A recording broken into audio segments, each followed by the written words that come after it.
ছিল এখানে আমাদের যাত্রাবাড়ির আমাদের শহীদদের, উত্তরা শহীদদের, রামপুরা শহীদদের, সারা দেশে আমাদের যে কৃষক, শ্রমিক, আপামর ছাত্র জনতা, সমন্বয় থেকে শুরু করে ডান বাম পলিটিক্যাল পার্টির যারা নেতৃবৃন্দ আছে, ছাত্র নেতৃবৃন্দ আছে, তারা যেভাবে রাজপথে নেমে পড়েছিল মুক্তির দিশায়, এখানে তাদের মূল স্টেক, এখানে তাদেরই গুরুত্বপূর্ণ কন্ট্রিবিউশন। এর বাইরে আমরা কিছু কাজ, ছোট কিছু কাজ করার আল্লাহ তাআলা আমাদেরকে সুযোগ দিয়েছে। তো এইভাবে মোটামুটি আমাদের পুরো আন্দোলনকে যেতে হয়েছে। আরও অনেকগুলো হিস্ট্রি আছে। এবং যখন আরেকটু আমি শেয়ার করি, যখন হলো আব্দুল কাদের নামে লাগাতার 3 দিন 22 তারিখ পর্যন্ত যখন প্রেস রিলিজ গেল, আব্দুল কাদেরকে হন্য হয়ে এজেন্সি লোকরা খুঁজতেছিল সে কোথায় আছে, কোথেকে এগুলো আসতেছে, বারবার এত প্রেশার ক্রিয়েট করার পর প্রতিদিনের প্রেস রিলিজ আসতেছে।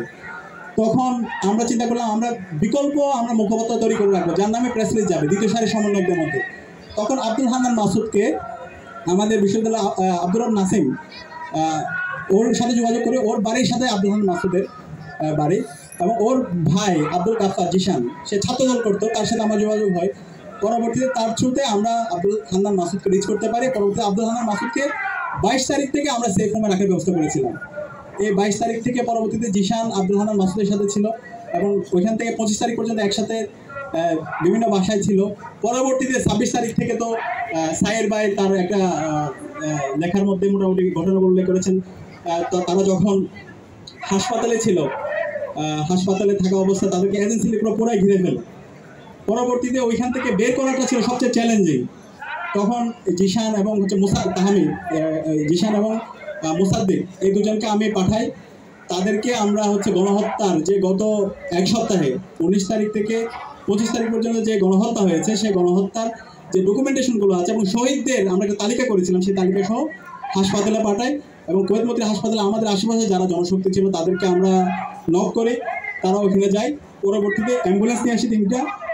এরপর ওইখান থেকে প্রথমে প্ল্যান ছিল ওখানে একটা প্রেস কনফারেন্স করার, কিন্তু সামগ্রিক পরিবেশ পরিস্থিতি সব মিলে ওই কনফারেন্স করার মতো অবস্থা ছিল না। এবং ওই দিন দুপুরের দিকে গণস্বাস্থ্য হাসপাতাল থেকে নাহিদ, আসিফ এবং আবু বকর মজুমদারকে আবার ডিবি কার্যালয়ে তুলে নেওয়া হয়।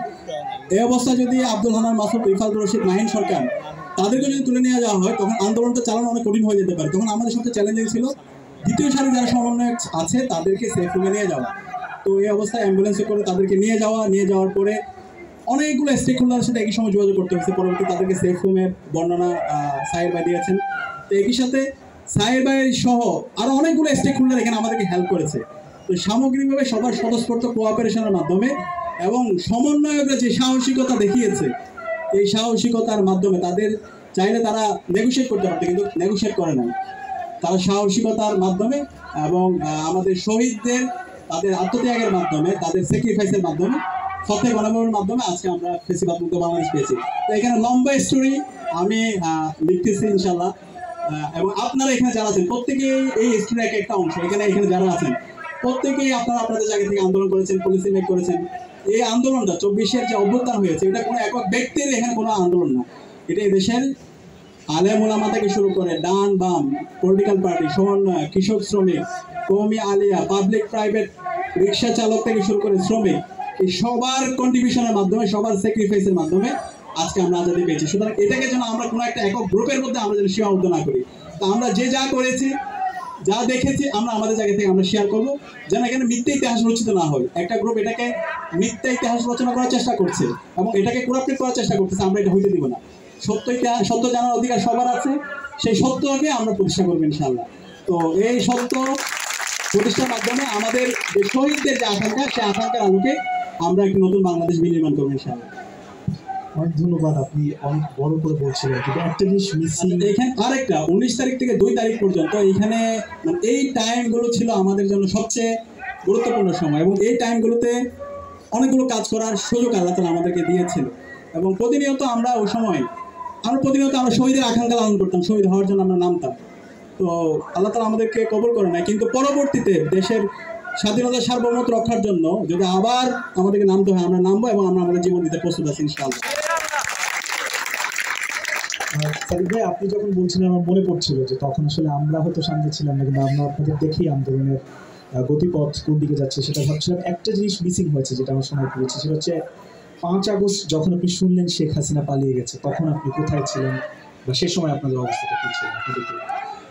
5 তারিখে আলাপ হচ্ছিল, আমরা তখন একসাথে সবাই হচ্ছে কাটাবনের প্রথমে সকালবেলা আমাদের শহীদ মিনারে দিকে যাওয়ার জন্য চেষ্টা করেছি, কিন্তু যাইতে পারি নাই। পরবর্তীতে আমরা সবাই কাটাবনের দিকে অবস্থান করি। তো যখন খুনি হাসিনা যখন পালাইছে, এটা শোনার পরে সাথে সাথে আমরা ওখানে 2 রাকাত নামাজ পড়ছি। 2 রাকাত নামাজ পড়ে আল্লাহ শুকরিয়া আদায় করছি। এরপর আমরা সবাই গণভবন অভিমুখে হচ্ছে রওনা দিচ্ছি। এবং এরপরে আপনারা দেখতে পাইছেন, এর আগ পর্যন্ত আমি সবসময় পেছনে ছিলাম, কখনো সামনে আসে না। 5 তারিখ প্রথম যে প্রেস কনফারেন্স হয়, ওই প্রেস কনফারেন্সে আমি সামনে ছিলাম, একসাথে আমরা সবাই একসাথেই ছিলাম, একসাথে চ্যানেল 24 অফিসে একসাথে ছিলাম। তখন থেকে মূলত আমি হচ্ছে একসাথে সামনে আসি।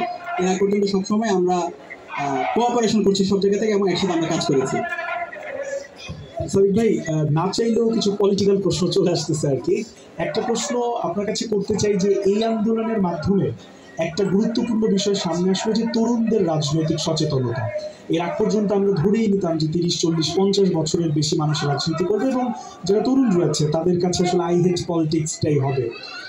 এর মাধ্যমে যখন নতুন কেউ এলো, এর পরে 5 আগস্টের পরে পরিবর্তিত পরিস্থিতিতে আমরা নতুন রাজনৈতিক দল দেখতে পাচ্ছি। দলের কথা যেমন আজকে অন্তর্বর্তীকালীন সরকারের থেকে তথ্য উপদেষ্টা পদত্যাগ করেছেন, তিনি নতুন একটা দলে অংশগ্রহণ করবেন। আপনার কি মনে হয় যে আসলে এই গত 16 বছরে যেসব পরিবর্তন হয়েছে তার মধ্যে কি এটা একটা ইতিবাচক পরিবর্তন কিনা, যে তরুণরা রাজনীতি সচেতন হয়ে উঠেছে? অবশ্যই আমাদের 24-এর ছাত্র জনতার অভ্যুত্থানের এখানে অন্যতম একটা সফলতা হলো আমাদের এই জেনারেশনে একটা রাজনৈতিক সচেতন জেনারেশন তৈরি হয়েছে। তারা দেশকে ভালোবাসে, দেশের ভবিষ্যৎ নিয়ে তারা ভাবে। এবং এই 24-এর ছাত্র জনতার অভ্যুত্থান পরবর্তী এখানে 2টা প্রিন্সিপাল ছিল। একটা হলো ফেসিবাদী ব্যবস্থা বিলোপ করা এবং নতুন রাজনীতির বন্দোবস্ত। এই 2টা টার্মের মধ্যে কিন্তু সব কিছু চলে আসে। আমরা গত 16 বছরে ফেসিবাদী শাসন এবং শোষণের মধ্য দিয়ে যাওয়ার কারণে এখানকার যতগুলো প্রতিষ্ঠান আছে সেগুলো ভেঙে চুরমার হয়ে গেছে, প্রত্যেকটা অর্গানগুলো ডিসফাংশন হয়ে গেছে। তো এই প্রতিষ্ঠানগুলোকে আবার রিফর্ম করা এবং একই সাথে এখানে হলো যে নতুন রাজনৈতিক বন্দোবস্ত বলতে সব কিছুকে নতুনভাবে রিফর্ম করা, সেটা ছিল আমাদের সবচেয়ে গুরুত্বপূর্ণ কাজ। তো এই কাজের জন্য সবাই আমরা একমত ছিলাম। আমরা তরুণরা সব সময় আমরা যাদেরকে ক্ষমতায় বসিয়েছিলাম, এটা একটা স্বতঃস্ফূর্ত একটা কি বলে সাপোর্টের মাধ্যমে তারা এখানে ক্ষমতায় বসেছে, কারো করোনা নিয়ে না।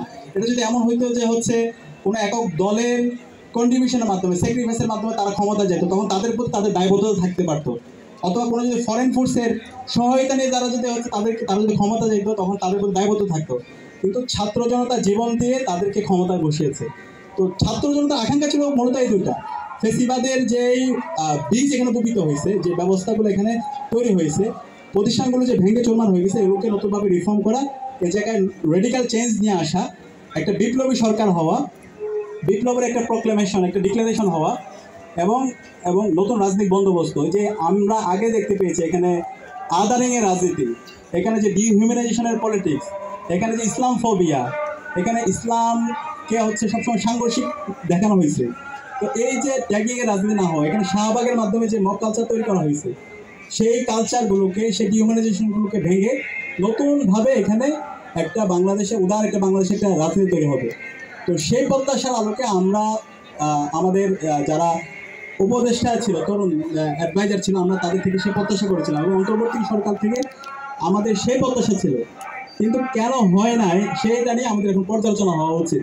আমরা শুরু থেকে আমার জায়গা থেকে আমি বারবার বলেছি, বারবার রিকোয়েস্ট করেছি, সেই 10 তারিখের দিকে আমরা বলেছি একটা ডিক্লারেশন দেন, ফেসিবাদের দূষর যারা জুডিশিয়ারিতে আছে তাদেরকে হটান, যারা অ্যাডমিনিস্ট্রেশন আছে তাদেরকে হটান, বিশ্ববিদ্যালয়ে যারা ফেসিবাদের দূষর আছে, যারা বহিরাগত নিয়ে এসে আমাদের ভাই বোনদেরকে নির্মম নির্যাতন করেছে তাদেরকে হটান, এবং এখানে এমন একটা সিস্টেম ডেভেলপ করেন যার মাধ্যমে অনেস্ট, কম্পিটেন্ট এবং ইন্টিগ্রিটি সম্পন্ন মানুষরা এখানে তারা হলো স্পেস পাবে, এবং যারা বাটপার, যারা হচ্ছে দেশকে বিক্রি করে দিতে চায় তাদেরকে হচ্ছে এখানে স্পেস দেওয়া হবে না, তাদের শাস্তি নিশ্চিত করা হবে। এবং এখানকার যে ইন্ডিপেন্ডেন্ট ইনস্টিটিউশনগুলো আছে, নির্বাচন কমিশন বলেন, তারপর হচ্ছে দুদক বলেন, এই সবগুলো কমিশনগুলোকে স্ট্রংলি এটাকে স্বাধীনভাবে হচ্ছে কাজ করতে দেন। তো এই বিষয়গুলো এবং এই অভ্যুত্থানের সবচেয়ে গুরুত্বপূর্ণ দাবি ছিল গণহত্যা।